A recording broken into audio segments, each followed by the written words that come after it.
para o escritório, a manutenção e o serviço de locação de equipamentos. O nosso diferencial é, toda vez que tiver necessidade de recolher o equipamento, nós emprestamos um sem custo e nós não cobramos o orçamento.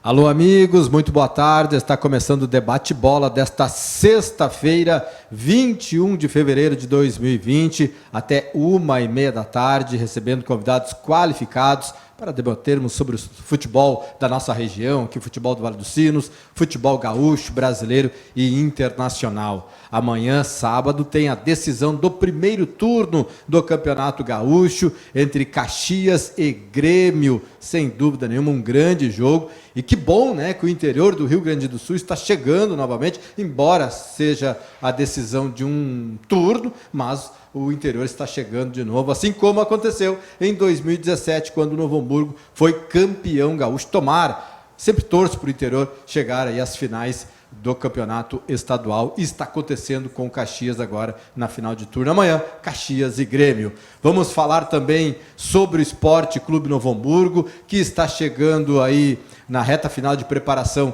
para a abertura do segundo turno do Campeonato Gaúcho, sob o comando do técnico Benhur Pereira.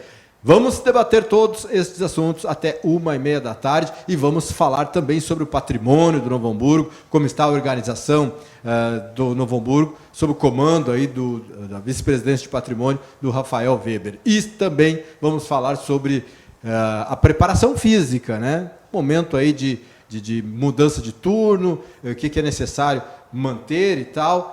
Tem a divisão de acesso também aí pela frente. E hoje nós estamos recebendo Fabrício Trakzinski, que é preparador físico. Fabrício, muito boa tarde e obrigado pela presença no programa de hoje. Obrigado, Edu, pelo convite. E é sempre bom estar aqui com um programa do Debate Bola na TV. Uma boa tarde aos ouvintes, aos telespectadores da Vale TV, do Debate Bola. E vamos falar um pouco sobre futebol hoje, né? E vamos falar sobre as diferenças que tem do futebol gaúcho, onde atuou aí o Fabrício, sobre o futebol paranaense, onde também esteve trabalhando o Fabrício, e o futebol cearense, né? As diferenças dentro de campo, né? Porque o Brasil, né, é um continente, né? Em vários lugares o futebol é uma forma diferente de atuar, né? Com certeza. E com certeza lá no Ceará é diferente daqui do Rio Grande do Sul, né? Com certeza, muito diferente. Lá, apesar de tu ter uma exigência também da parte de força, como aqui, lá eles prezam muito pela questão da velocidade. Principalmente os jogadores de frente. Tem que estar sempre apoiando e voltando para marcar. Então exige muito essa capacidade da velocidade, da resistência deles para ir e voltar, né? Então vamos falar mais sobre isso. E hoje recebendo Rafael Weber, como eu disse, vice-presidente de patrimônio do Esporte Clube Novo Hamburgo. A gente já se conhece há vários anos, né, Rafael? E o Rafael sempre trabalhando em prol do Esporte Clube Novo Hamburgo. Agora, nesta pasta, podemos dizer assim, que é o patrimônio, que é uma das mais importantes de um clube de futebol. Boa tarde e obrigado pela presença no programa. Boa tarde, Eduardo. Eu que agradeço aí o convite e a oportunidade de falar um pouquinho do Novo Hamburgo, falar um pouquinho do patrimônio do clube, da estrutura, né? Sempre é muito prazeroso falar sobre isso aí.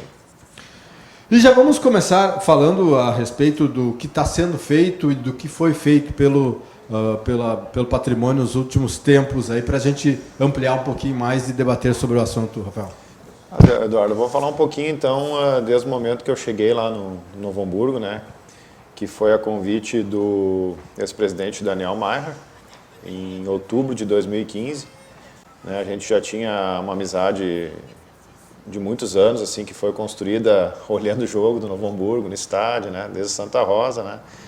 Acabamos ficando muito amigos, né, e ele sempre dizia para mim que um dia ele ia ser presidente. E o dia que ele fosse presidente, eu ia ter que ser vice de patrimônio. E eu falei, com certeza, mas não dei muita bola, porque eu achei que ele nunca, né, realmente seria presidente. Até que, segundo semestre de 2015, ali por setembro, né? Ele me ligou e disse, eu vou ser presidente do Novo Hamburgo e eu quero saber se tu vai cumprir a tua palavra. E daí não teve como eu dizer não para o Daniel, né? E acabamos, então, assumindo um momento lá que era bem difícil lá no Novo Hamburgo, né? E o começo foi muito complicado, assim, até assim a própria adaptação da gente lá ao dia a dia do clube, né? Que é bem diferente do que a gente imagina, né? A gente, como torcedor, imagina uma coisa, mas lá dentro a dinâmica é completamente diferente, né? O que a torcida vê no campo é só a ponta do iceberg, né? Por trás tem muita coisa para chegar até ali no futebol, no jogo em si, né? E no começo foi bem difícil, mas aos poucos a gente foi se adaptando, foi buscando parcerias, foi trabalhando, né? Foi batalhando e aos pouquinhos a gente foi conseguindo vencer, né? E executar muita coisa que a gente achava que nem ia conseguir, né? Mas fomos conseguindo. E desde lá, assim, a gente implementou a cultura lá no Novo Hamburgo de sempre primar pelo gramado, né? De fazer todos os finais de ano a reforma do gramado, né? Que é uma reforma bem grande, mas que dá resultado, que acaba deixando o gramado em ótimas condições, né? Então a gente, desde o começo, trabalhou muito pensando nisso, né? E também muitas outras coisas assim que o torcedor acaba não conseguindo ver, assim, que são algumas coisas de estrutura interna, né? Banheiros, né? Vestiários, né? Tem muita coisa da parte interna que a gente precisou fazer, né? E sempre a gente foi conseguindo, né? Algumas coisas demoraram mais do que a gente desejava, mas a gente sempre com o apoio da diretoria, de torcedores, com o apoio de parceiros, né? A gente conseguiu ir viabilizando tudo que a gente foi tentando fazer, né? E de lá para cá foram muitas conquistas, né? Foi a realização de um sonho, assim, né? Que foi o memorial, né? Reinaldo Reiswitz, que hoje está lá para a comunidade, né? Que chega a ser um ponto turístico hoje, né? As pessoas ligam para o clube para querer conhecer, né? E hoje quem for lá ver já vai ver que da inauguração para cá ele já está evoluiu muito, né? A gente está aí agora falando mais recentemente, né? A gente está com a campanha do metro para começar o calçamento ali da frente do estádio e algumas partes internas, né? E é com muito orgulho que eu venho aqui hoje dizer que quarta que vem nós vamos começar essa obra, né? Que é uma obra que a gente foi buscar apoio de torcedores, de parceiros, né? Batendo de porta em porta, né? É uma campanha que ainda está... E como é que vai ser? Onde vai ser a localização dessa? A gente vai fazer o calçamento com o PAVS, que é aquele bloquinho de concreto. Quando tu chega no estádio, tu tens ali o portão de entrada de veículo ali, mas olhando de frente. Digamos que o portão principal. O portão principal. E daí tu vai olhando para a esquerda, tem as bilheterias e tu tem um outro portão grande. Isso. Então aquela face toda ali, toda aquela extensão a gente vai calçar. E a parte de dentro a gente vai calçar do portão onde entra a torcida ali, para a arquibancada, até a rampa. Aquela parte ali toda também vai ser calçada, né? A gente já conseguimos comprar as pedras que já estão lá, alguma parte, né? Conseguimos já contratar a mão de obra para fazer isso aí. E faltam algumas coisinhas ainda, mas a gente vai conseguir também. Eu lembro do Rafael Weber em 2004, 2005, no Novo Hamburgo, Fabrício. Ainda estava para se mudar para cá, para o Estádio do Vale.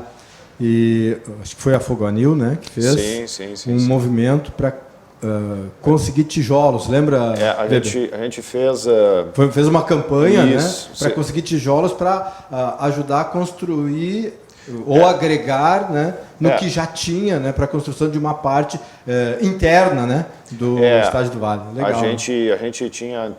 Existe ainda a Fogonil, mas naquela época eu atuava mais na Fogonil, hoje eu não tenho tempo de conseguir conciliar, né?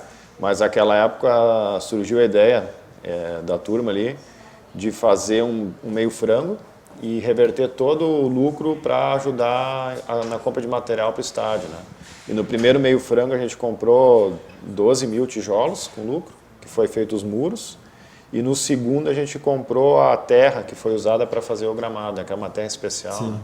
Então, desde ali a gente já batalha, né, cara? Assessor de imprensa do Novo Hamburgo, a gente fez uma boa divulgação. Exatamente, né? perfeito. Então, não é de hoje que o Rafael trabalha pelo Esporte Clube Novo Hamburgo. Claro que lá dentro os profissionais da parte, o jogador de futebol, a comissão técnica, muitas vezes não está focado ali, né, Fabrício, no trabalho de campo, não percebe essas evoluções do clube. Mas para quem também é do campo, vendo essa evolução, é importante, né? É importante. Eu trabalhei ali no Novo Hamburgo em 2017 com a categoria de base, né?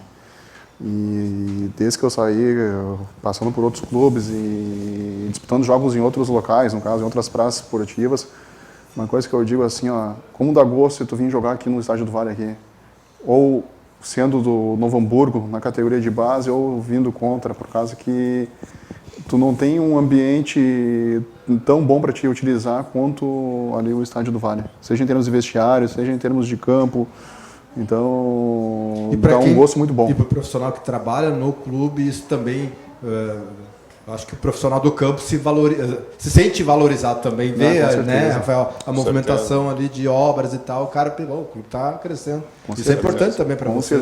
Com certeza. Quando eu estava lá, estava terminando de ser feito o plantio da grama, enfim, de melhorar o suplementar aquele de grama ali. Atrás do sintético ali, estavam melhorando também o outro suplementar menor ali, que também a base utiliza muito perto da caixa de areia ali. Então, são obras que valorizam, principalmente a questão da categoria de base também, que o objetivo é desenvolver, buscar novos talentos, né, para o clube. Né? Legal ter tocado em relação à categoria de base, porque tem um campo específico, né, para a categoria de base, que é o gramado sintético. Mas não sei se tem em projeto alguma coisa de colocar à disposição o clube de uma forma geral para a categoria de base. Na verdade, dá para dizer assim, o complexo do Estádio do Vale, né, ele além do gramado principal, a gente tem um sintético e temos mais 2 suplementares de grama natural. Né? Então, a gente tem espaço, né, que poucos clubes do interior tenham. Né? Nem sei se algum outro clube tem tanto campo e tanto estrutura física como o Novo Hamburgo tem. E mesmo assim, às vezes, falta espaço, porque a gente tem muita criança, muito adolescente lá. Né? Mas a gente, né, principalmente quando o Scheid presidiu a categoria de base, ele foi um cara que batalhou muito para essa estrutura para a base também, né? E é um legado que ele deixou lá. Né? Hoje o estádio, né, muito graças ao Scheid, tem 2 gramados suplementares, sendo que um está em excelentes condições. Isso é verdade. Né? Aliás, cada presidente que passa, né, deixa um legado. Deixa um legado, seja mínimo ou seja o máximo, mas deixa. Claro que não dá para fazer tudo, ou acontece alguns problemas no meio disso tudo. É uma coisa natural, mas o bom é que tem segmento nas coisas boas, né? Não pode ser aquilo que foi feito de bom, foi o outro que fez, não, senão não dá para acontecer. E outra coisa bem legal que aconteceu foi ter colocado o nome do Beto Campos no vestiário, na sala da comissão técnica principal do Novo Hamburgo. Isso foi uma decisão muito bem tomada. E parabenizo aí ao Weber, que é do patrimônio, a direção do Novo Hamburgo, porque para mim, o Beto Campos, nós tivemos aí grandes treinadores do Novo Hamburgo, grandes. Mas o Beto conseguiu o maior título da história do clube. Então, daí tu vai botar os pesos lá, né, de conquistas, que conta na hora de quem foi o melhor ou o maior. O Beto Campos tem do Campeonato Gaúcho. O Beto, para mim, foi o maior treinador da história do Novo Hamburgo, assim como, para mim, o Preto é o maior jogador da história do Novo Hamburgo, embora o Novo Hamburgo tenha tido outros grandes jogadores. Mas o Preto, por ter sido capitão, de ser de Novo Hamburgo, de erguer o maior título, isso conta como, para mim, o maior jogador da história do Novo Hamburgo. Sala da comissão técnica. Como é que vocês pensaram nisso assim? Na verdade, a gente tem um pensamento que já vem desde que eu entrei lá em 2015, que era sempre tentar homenagear, né, cada sala com o nome de uma pessoa. primeira batalha, assim, digamos, que eu venci lá foi conseguir dar para a sala da comissão, da parte médica, dar o nome do Dr. Paraim. Né? Então tá lá a placa, né? Fizemos justo, né? Justíssimo. Né? A questão da sala ali da comissão técnica foi uma batalha mais da Helenise, né? Que eu concordei com ela, falei, Helenise, tem que ser Beto Campos, né? Então ela encabeçou, ela fez uma inauguração, né? A gente conseguiu fazer placa, tudo através de parceria, né? Assim, que eu acho que são placas bonitas, não é simplesmente o nome da pessoa ali, né? Então, a Helenise também batalhou muito nessa questão da sala do Beto, né? A Helenise Martins, que era assessora de imprensa do Novo Hamburgo. Perfeito. E também já vem de mais tempo a questão do memorial, que tem o nome do seu Reinaldo, que inclusive tu também bateu muito nessa tecla de ter a sala, o museu, o memorial com o nome do seu Reinaldo. Uma grande homenagem. Grande homenagem. Em vida, né? foi. Em vida, exatamente.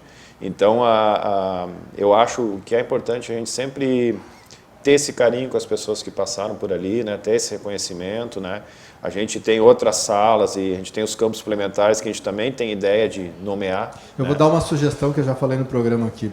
Foi um profissional que trabalhou muito pelo Novo Hamburgo, de levar a notícia, de divulgar a notícia e que marcou a história, que já nos deixou, seu Antônio Mendes. Acho que a sala de imprensa do Esporte Clube Novo Hamburgo, e ele era um torcedor anilado, tu conheceu o Antônio Mendes, fanático. Torcedor Nos mesmo. últimos jogos, no título de 17, ele com a camisa do Novo Hamburgo. E o seu Antônio Mendes foi um repórter, digamos assim, precursor do rádio aqui em Novo Hamburgo. Verdade.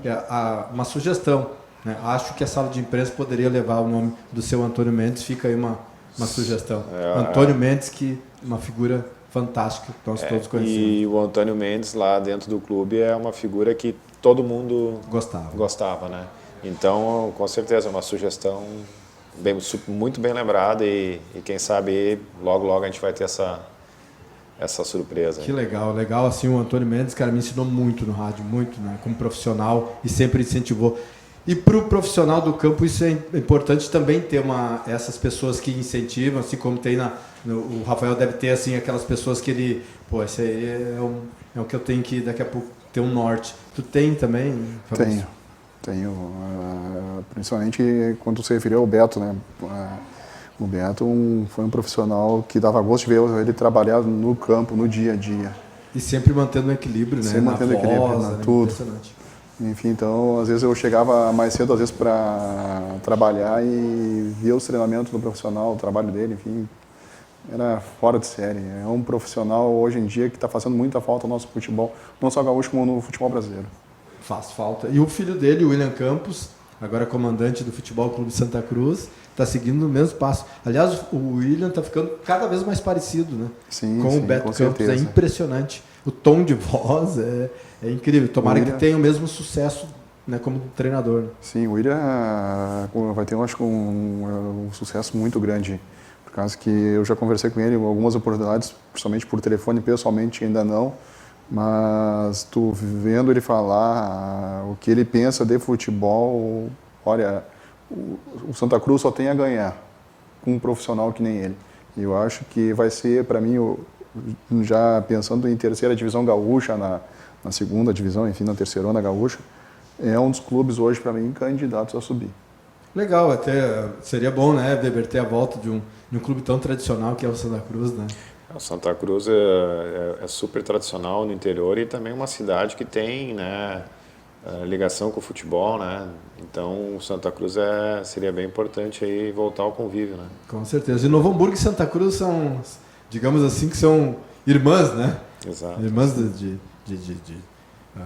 colonização alemã. Eu vejo o Weber em dia de jogos sempre correndo de um lado para o outro, vai ali, vai lá e tal. Dia de jogo, como é que funciona para o vice-presidente de patrimônio? Por exemplo, nós teremos aí 3 jogos do Novo Hamburgo em casa no segundo turno, contra o Esportivo, o Clássico e o jogo do Grêmio. O jogo do Grêmio a gente sabe que é um jogo um pouco mais elevado no nível de foco não só dos jogadores, mas também de quem trabalha para organizar esse jogo, né, Weber? Não será a primeira vez que tu vai trabalhar num jogo desse. Né? Sim. sempre, desde que eu assumi essa responsabilidade, né, dia de jogo acaba se tornando, né, eu sempre brinco assim, que dia de jogo já eu não vejo mais como torcedor, né, porque dia de jogo a gente vai lá trabalhar.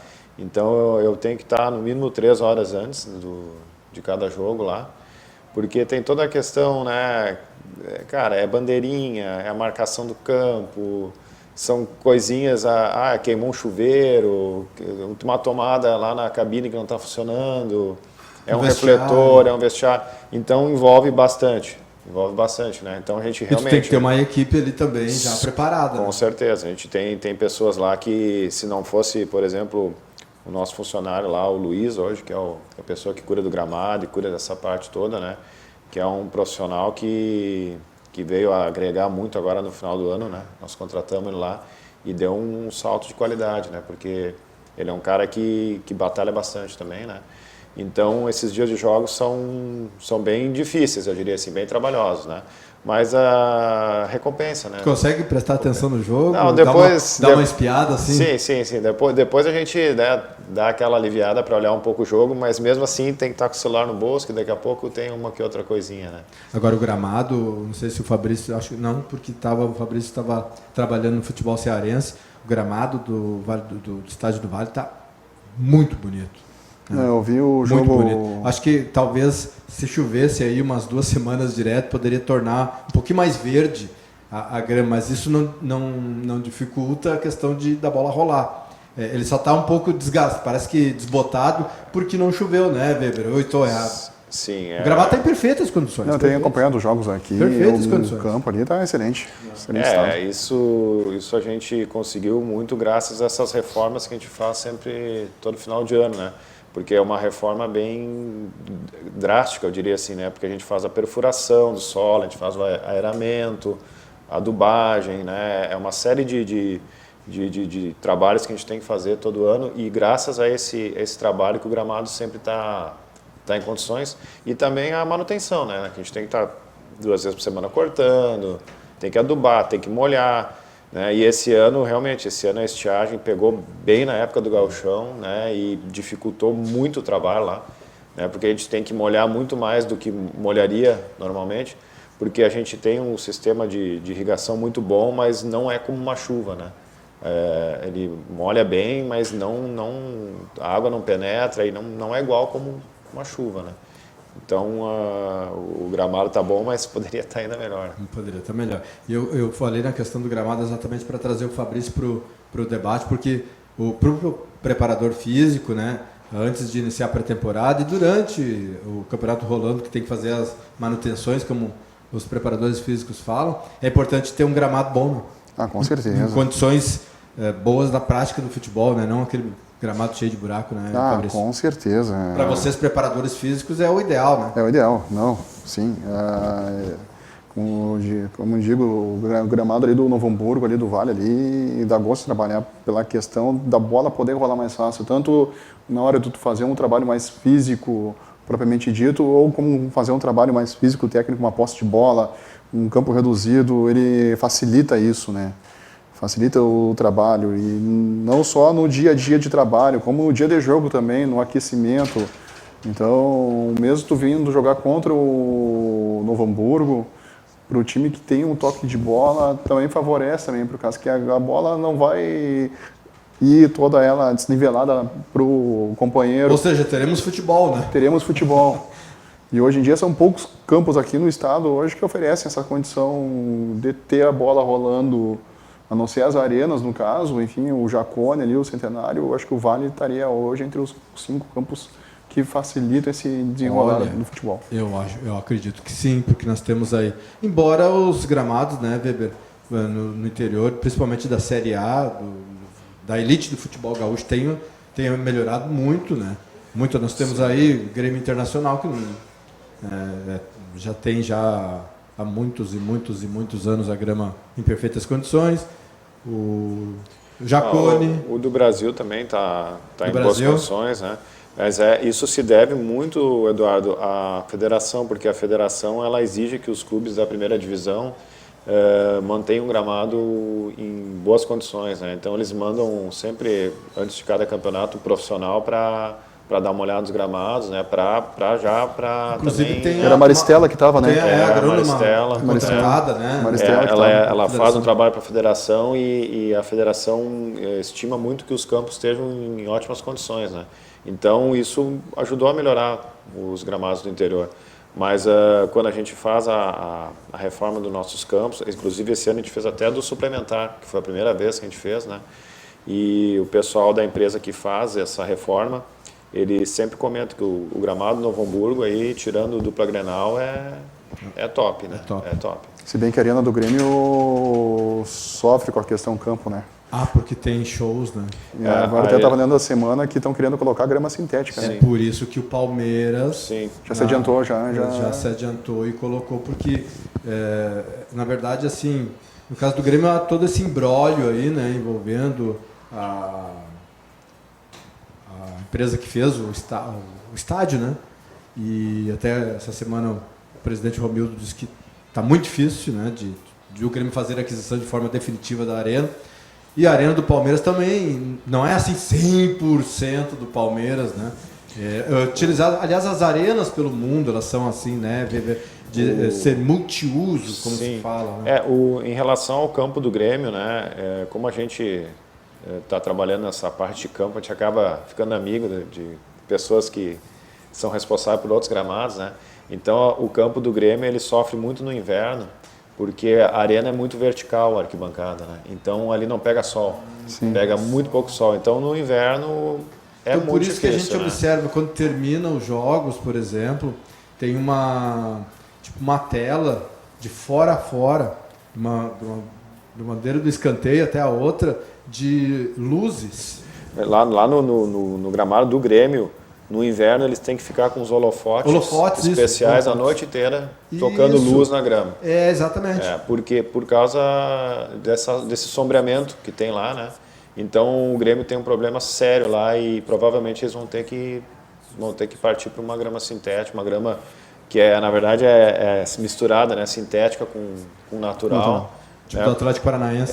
Parece que é uma tecnologia assim, porque lá para resolver o problema é muito difícil. Então por isso que eu vejo esses holofotes de fora a fora. Sim. E eu já vi depois dos jogos à noite, inclusive. Sim. Terminou o jogo, o pessoal já estava recolhendo da imprensa, recolhendo os equipamentos, e esses holofotes ligados, direcionados ao gramado. Ao gramado. Bem, nós vamos ao intervalo, na sequência voltamos para falar mais sobre o Novo Hamburgo, sobre a decisão do primeiro turno do Gauchão e também do trabalho do Fabrício Trakizinski. Já voltamos. A Scala é uma empresa que presta serviços de venda de suprimentos, venda de equipamentos para escritório, a manutenção e o serviço de locação de equipamentos. O nosso diferencial é, toda vez que tiver necessidade de recolher o equipamento, nós emprestamos um sem custo e nós não cobramos.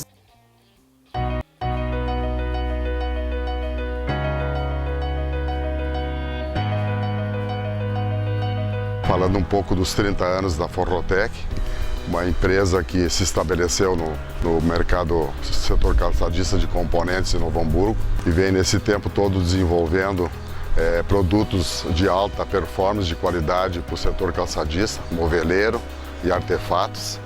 Claro que isso tudo devemos às parcerias, à fidelidade, ao nosso trabalho, não só dos nossos clientes, como os nossos companheiros, nossos parceiros, nossos funcionários que hoje estão com a Forrotec. Então, vai aqui o meu agradecimento dos 30 anos. É uma luta constante e que seguimos nesse caminho, nesse projeto que a gente levantou nesses anos todos aí.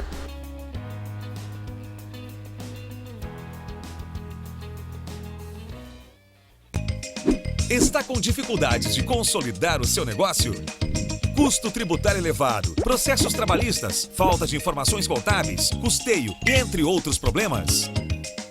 Poder contar com profissionais especializados pode não só evitar inúmeros problemas, como também ampliar a sua lucratividade.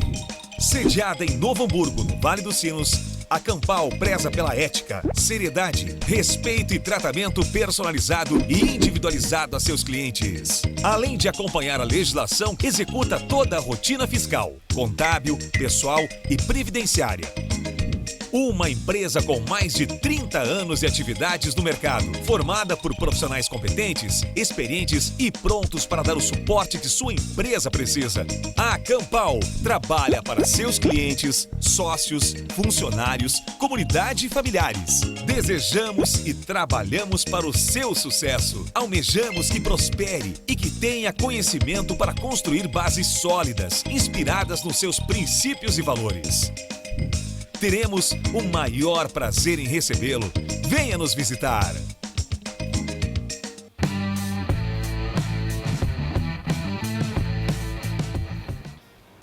Alô, amigos, estamos de volta com o Debate Bola desta sexta-feira de carnaval, né? Para quem gosta, hoje é só erguer, né, Fabrício e Rafael, os dedinhos aqui.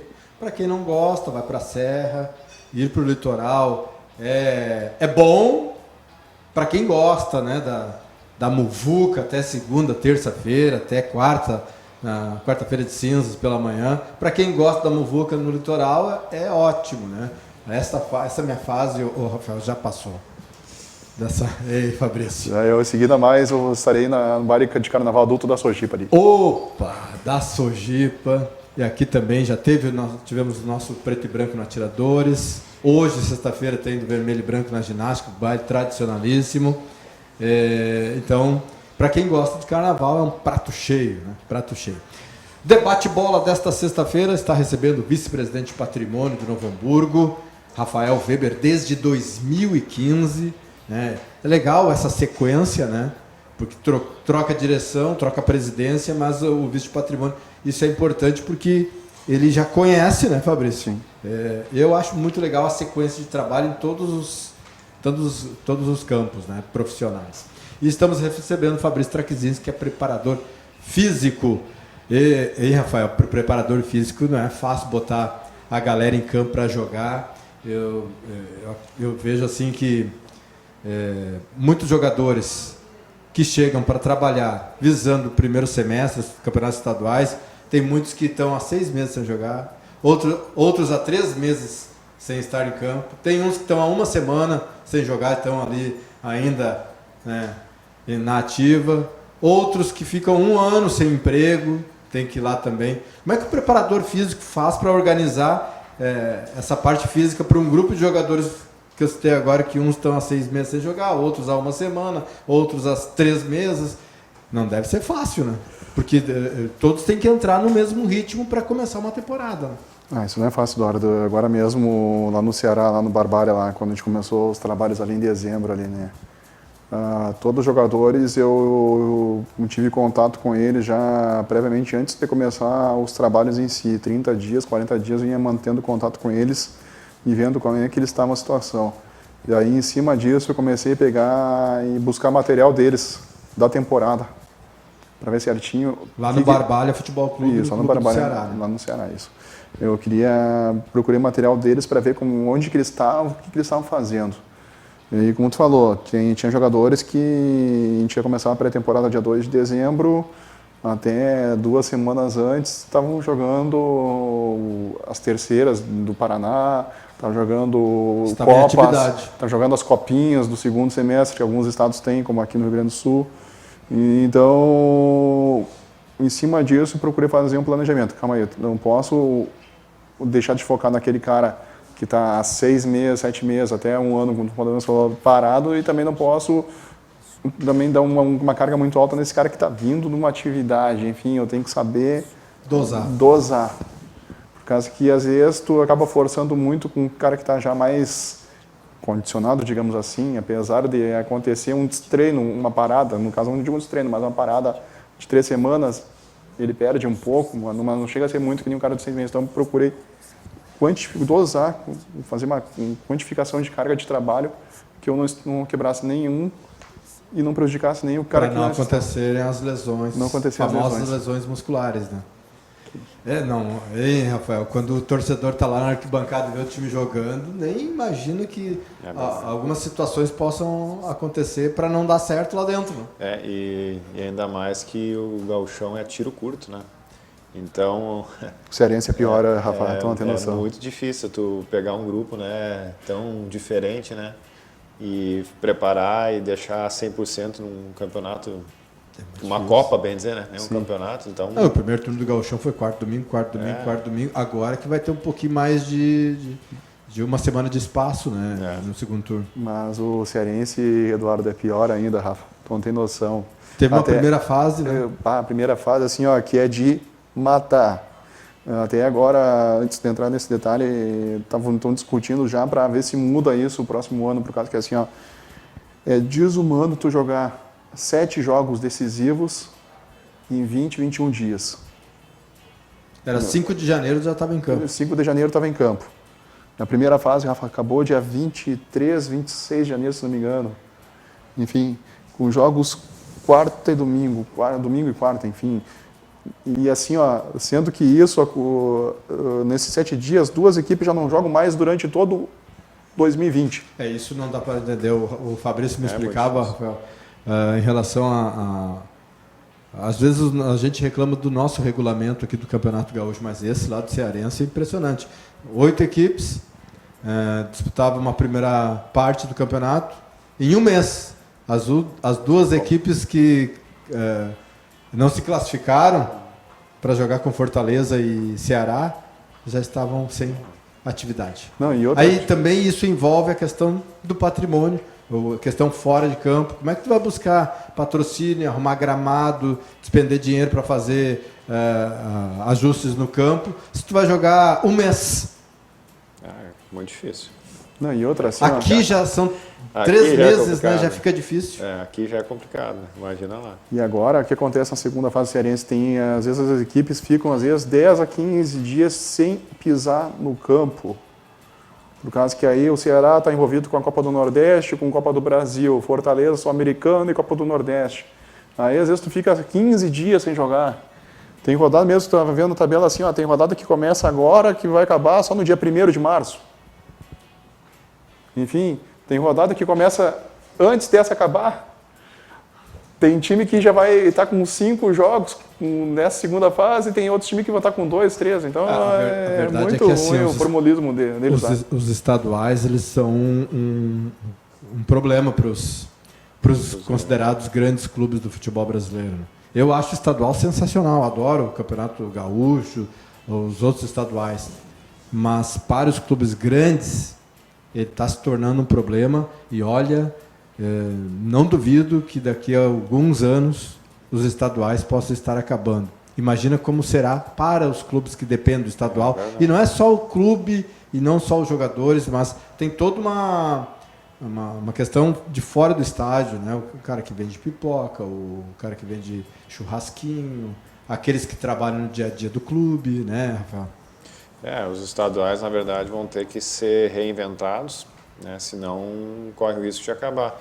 Eu já ouvi falar vários assuntos a respeito, né, de fazer um campeonato que se prolongaria, se jogaria paralelamente aos campeonatos brasileiros, né? Enfim, eu acho que vai ter que ser pensado de uma maneira diferente, senão vai acabar.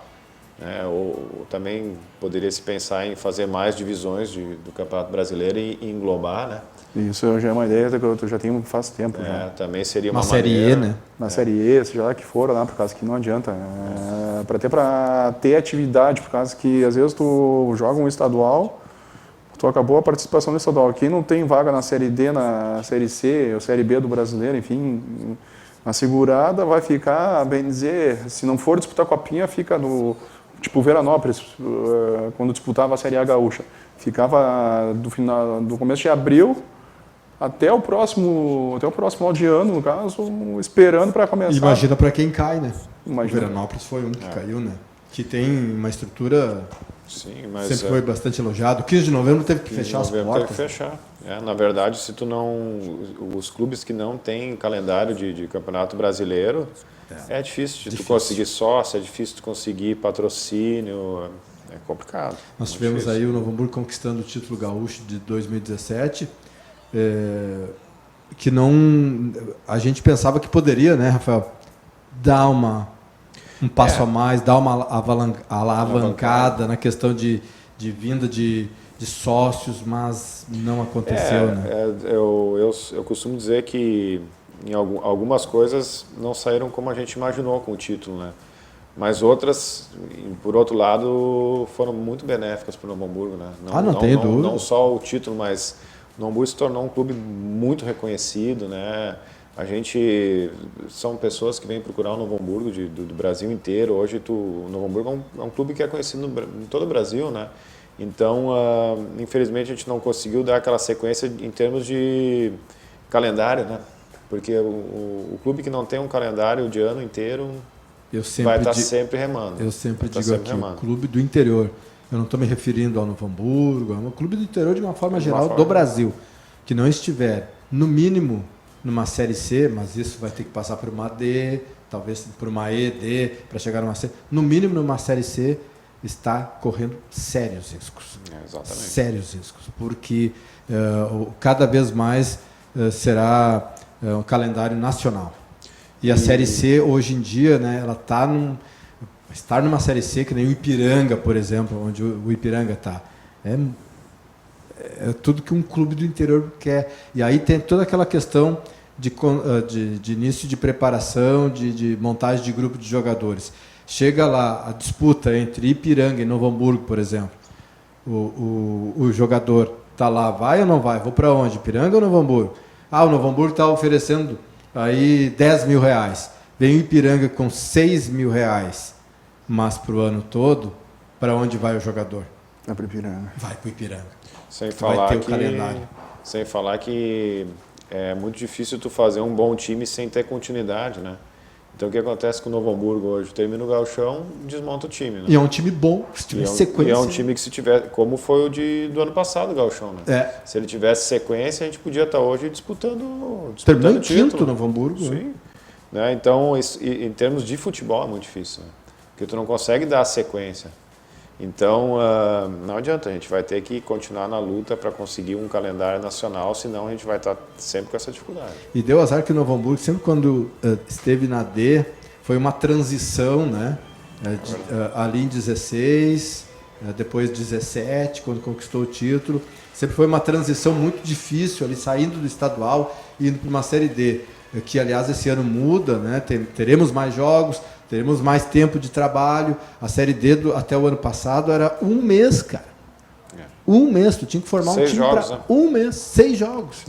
Não, em 17 eu me lembro que quando o clube foi campeão, teve aquele desmanche ali, por causa que os contratos, os jogadores iam até o final do gauchão, né? E com jogadores valorizados, né? Campeões gaúchos super valorizados. Aí tiveram que montar um time às pressas, até na época quem assumiu para a Série D foi o Benhur. Foi o Benhur com o Eduardo Maus, que está no Operário, o preparador físico na época ali. Até me encontrei com o Eduardo agora lá em Juazeiro, lá. E assim, foi uma pena, por causa que podia pegar aquela sequência, aquele time que foi campeão gaúcho. Não tenho dúvida, ia subir. Se tivesse ficado 7 jogadores para disputar a Série D... Uma base, né? Tinha subido, cara. Uma base. Tinha subido para a Série C. Se tu for ver o time que foi campeão em 2017, ele começou a ser formado no gauchão em 2016. Isso. Com o Gersinho. Com o Gersinho. Ele foi mudando muito pouco, porque a gente jogou o gauchão, o Benhur veio, fizemos a copinha, fomos vice da copinha, perdemos lá naquele Série D, perdemos lá pro São José, aquela final que eles botaram o jogo às 11, lá no gramado sintético. Perdemos 3 pênaltis. Né? Perdemos 3 pênaltis, né? E para 2017 a base foi mantida, né? Vieram alguns jogadores, mas a base foi mantida, não foi feito aquele desmanche, né? Mostrando que é importante uma base, uma sequência de trabalho, né, Fabrício? Para vocês profissionais isso é importante também. Muito importante ter essa base, sequência no caso, né? Me lembro que no Guarani de Bagé, Guarani de Bagé não, na Nacional de Rolândia, perdão, eles mantiveram a base campeã, alguma espinha dorsal que foi campeã da terceira para segunda divisão. E Subiram? Não, faltou coisinha mínima para subir. Mas é um trabalho que tem que se pensar a longo prazo. Teremos amanhã Caxias e Grêmio. Antes da gente falar um pouco mais lá do trabalho realizado no Barbalho e quais são as perspectivas do Fabrício. Caxias e Grêmio, Caxias, o interior chegando de novo, mas numa final de turno. O que parece para vocês aí essa decisão de amanhã do primeiro turno, a Taça Evaldo Poeta, ex-presidente do Grêmio Atlético Farroupilha? Sempre quando o interior joga contra um dupla Grenal, né, o favoritismo acaba sendo sempre da dupla, né, mesmo jogando fora. Mas por se tratar de um jogo só, eu acho que o Caxias tem chance de levar, né, porque um jogo só tu tem uma chance maior de fazer um jogo perto da perfeição, né? E coisa que em dois jogos é bem mais difícil, né? Então eu acho que o favoritismo é do Grêmio, mas o Caxias tem chance. Bom time do Caxias, eu achei um time. Eu peguei de exemplo muito aquele jogo contra o Botafogo, né? Não sei se tem injustiça ou justiça no futebol, mas foi injusto até o Caxias sair daquela maneira que saiu para o Botafogo. Mas concordo com o Weber. O Caxias, o Grêmio é favorito, mas o Caxias tem condições. O Aimoré aqui o Grêmio era favoritaço no jogo contra o Aimoré. E o que deu? O Aimoré ganhou 2-1. Eu já estou invertendo o papel. Para mim, pelos jogos que eu tenho visto do Caxias e do Grêmio, hoje eu coloco o Caxias na frente. É mesmo? Coloco o Caxias na frente. Eu acho que o Grêmio, aí puxando para a parte física, no caso, tá, Eduardo? O Grêmio errou muito fazer essa troca que fizeram ali na preparação física deles, ainda mais no começo de pré-temporada. E eu tenho visto a parte física do Grêmio analisando um pouco, estou achando meio assustadora em relação ao que foi os outros anos. Pode ser que melhore, não estou criticando o profissional, não estou criticando ninguém, mas a questão é que eu estou um pouco assustado na forma que eu estou vendo o Grêmio jogar e se comportar em campo. Contra o Aimoré, apesar do Rafa também me dito aqui no intervalo aqui sobre a questão do gramado ali do Cristo Rei, que é complicado por causa que é uma grama muito alto, muito alto. Mas mesmo assim, o time do Grêmio caminhou no segundo tempo. E no Grenal também não foi... Não foi. O time do Inter com 1 a menos... No segundo tempo correu mais. Né? Correu mais. Teve mais oportunidades. Enfim, então isso estou preocupado. Não sei se é questão um pouco da idade que está pesando bem, porque o time do Grêmio é um time mais velho esse ano do que foi ano passado. Enfim. O Caxias nesse jogo tem que dar a vida, né? Eu acho que o Caxias, para mim, é favorito. Até pelo que fez no primeiro jogo contra o Grêmio na Arena. Tudo bem, foi o primeiro jogo do time titular do Grêmio, aquele ali, mas o time do Grêmio esse ano não estou levando fé. E é legal, mais uma vez, o interior, vamos dizer assim, que nós todos aqui somos do interior, né? É legal o interior estar chegando de novo para disputar com a dupla Grenal, nesse caso com o Grêmio, né, Weber? Valoriza o trabalho dos profissionais aqui do interior, né? Sim. De todos os profissionais, tanto da preparação física, jogadores, técnicos, né? Eu acho muito importante, né? Mostrar que no interior se faz bons trabalhos, talvez trabalhos até melhores que na capital, né? Se a gente levar em conta as condições. Então, eu também estou sempre torcendo para o interior, né? Contra a dupla, sempre. O Lacerda está fazendo um bom trabalho. Jovem, né? Jovem, muito bom treinador, está mostrando boa qualidade de leitura de jogo. Enfim, então, tem tudo, acho. Eu estou torcendo particularmente por ele, por causa dessa questão de quebrar um pouco essa questão de estar sempre a dupla Grenal e ter um time do interior de novo numa final de gauchão também. E um jovem, né, como o Lacerda. Um novo profissional também, né? Também. Isso é importante também para ter essa renovação, né? Trazer novas ideias, né? Isso também é importante. E amanhã, às 4h30 da tarde, no Estádio Centenário, o Francisco Stedley, Estádio Centenário, 4h30 da tarde, Caxias e Grêmio, a decisão do primeiro turno do Campeonato Gaúcho. Tem todo um segundo turno. E aí, né, tem Novo Hamburgo brigando para escapar do rebaixamento. Nesta quarta-feira que passou, nós tivemos a presença do Benhur Pereira, treinador do Novo Hamburgo, aqui no Debate Bola, que aliás, né, era o Benhur, um dos parceiros meus na apresentação do programa. O Benhur está muito confiante, né, e não poderia ser diferente, nessa recuperação do Novo Hamburgo. E a gente viu já, Fabrício e Weber, contra a Ponte Preta, o Novo Hamburgo com um comportamento um tanto quanto diferente dos seus jogadores, né? Já dá para, acho que o torcedor ali que foi em torno de quase 2.000 pessoas, gostei muito da presença do público contra a Ponte Preta, o pessoal mesmo com a derrota se animou, né? Eu achei bem interessante também a atitude do torcedor que apoiou, né? A torcida foi bem vibrante, foi em bom número, ainda mais a gente levando em conta que o Novo Hamburgo está fazendo um péssimo gauchão, né? Então, se o Novo Hamburgo tivesse um desempenho melhor aí no campeonato, eu acho que a gente teria um número ainda maior de torcedores no jogo contra a Ponte. E eu vi um Novo Hamburgo querendo mais, um Novo Hamburgo mais objetivo, né? Correndo mais atrás da bola, mais a fim de ganhar. Essa sim foi a sensação que passou para quem estava na arquibancada. Não que antes, com o Julinho, não quisesse ganhar, mas era um time mais que tinha mais dificuldade para atacar, né? Mais retraído. Mais retraído, né? E esse time contra a Ponte já estava bem, mas as coisas parece que estavam sendo mais ao natural, as jogadas, assim, né? E não foi contra um time qualquer, né? Ponte Preta, além de toda a tradição que tem um bom time, né? Com certeza. A Ponte, eles ganharam do Corinthians, né? Lá na Arena, né? Perderam para o Palmeiras de 1-0, mas eu vi o jogo, que foi um jogo dificílimo para o Palmeiras. Então o Novo Hamburgo jogou contra uma equipe qualificada. E o segundo turno? Novo Hamburgo com 3 pontos, sem nenhuma vitória. E eu me preocupo muito com essa questão da vitória, né? Porque ela é o primeiro critério de desempate ali para quem... Né? Esse jogo contra o Brasil de Pelotas, vamos dizer assim, como diriam os mais antigos, é um jogo de 6 pontos. Né? Porque o Novo Hamburgo faz um crimezinho lá no Bento Freitas, já coloca o Brasil lá embaixo e o Novo Hamburgo já dá um salto. Né? É um jogo, assim, chave, né? Eu acho que é um jogo que o Novo Hamburgo tem que tentar tirar proveito da situação pelo seguinte, né? O Novo Hamburgo vai jogar lá em Pelotas e a obrigatoriedade de vencer é do Brasil, né? O Brasil vai ter que sair, o Brasil vai ter que atacar o Novo Hamburgo, a torcida lá vai exigir que o Brasil vá para cima do Novo Hamburgo. Então o Novo Hamburgo tem que saber tirar proveito dessa situação. E a torcida lá exige, né? Exige, a torcida Chavante lá está exigindo. Se o time do Brasil ficar lá atrás, vai ter vaia. Vai ter vaia.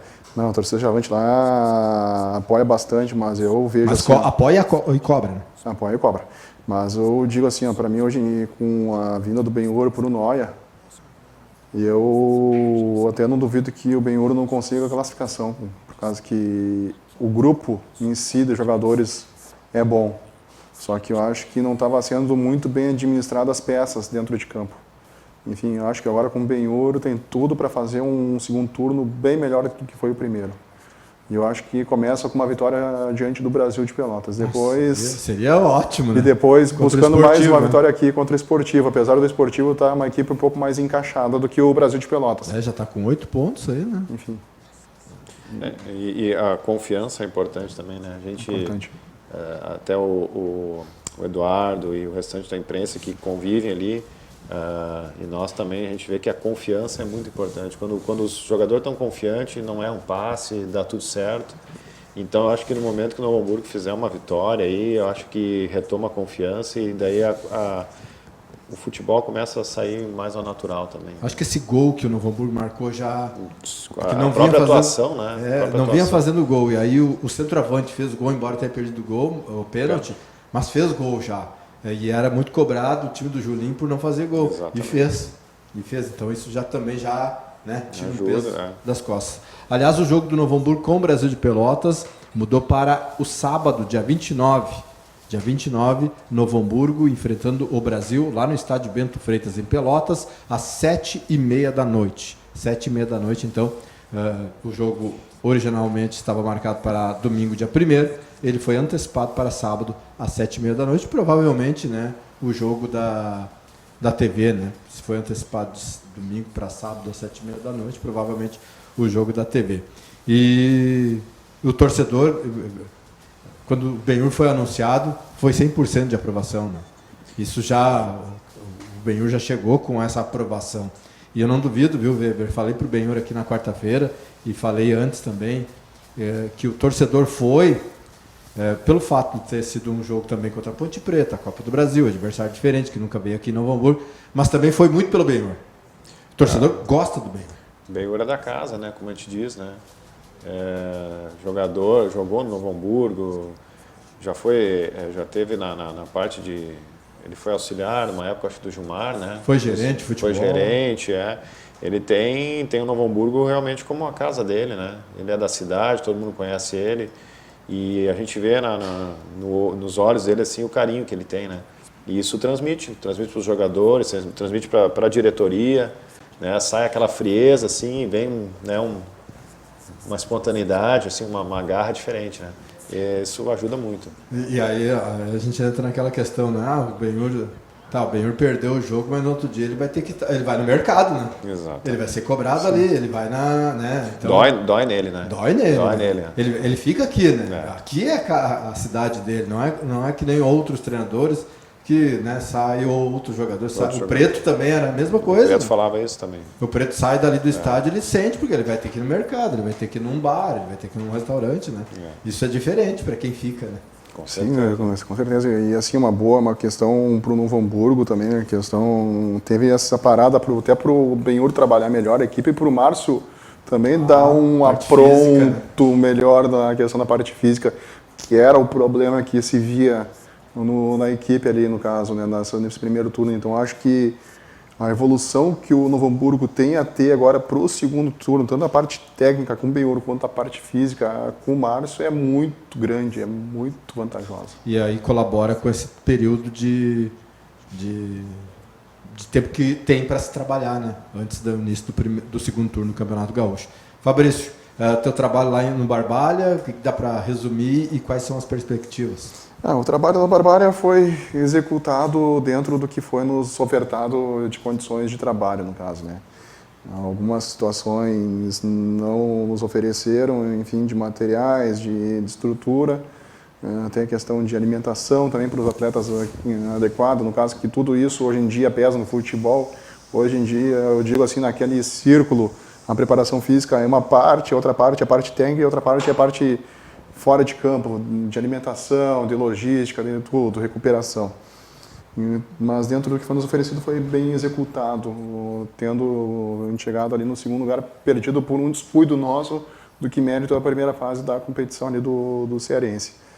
E agora traçar novos planos, novos objetivos, enfim, esperar uma oportunidade boa que tenha condição de trabalhar realmente, por causa que agora eu vou pesar bem na balança o que vale e o que não vale a pena para não se atirar na primeira oportunidade e prejudicar o trabalho em si, no caso. Muito bem.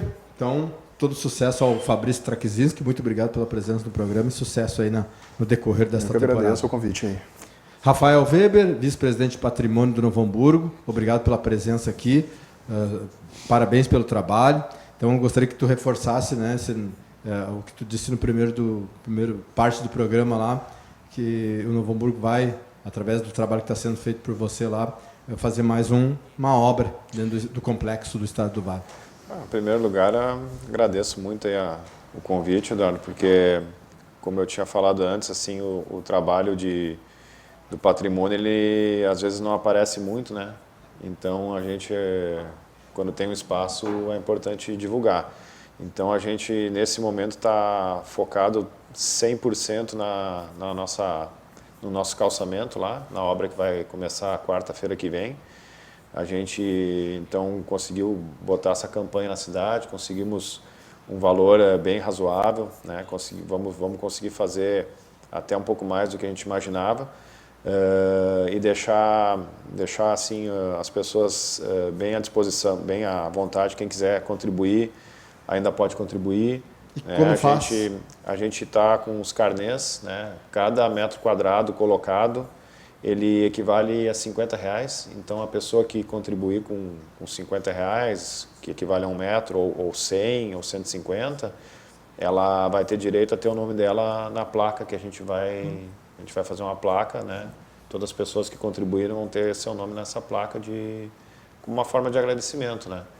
E a gente achou que seria importante, para a campanha até, né, começar a obra, para as pessoas verem, estão fazendo realmente, né? Ó, o dinheiro que eu paguei está sendo lá empregado, né?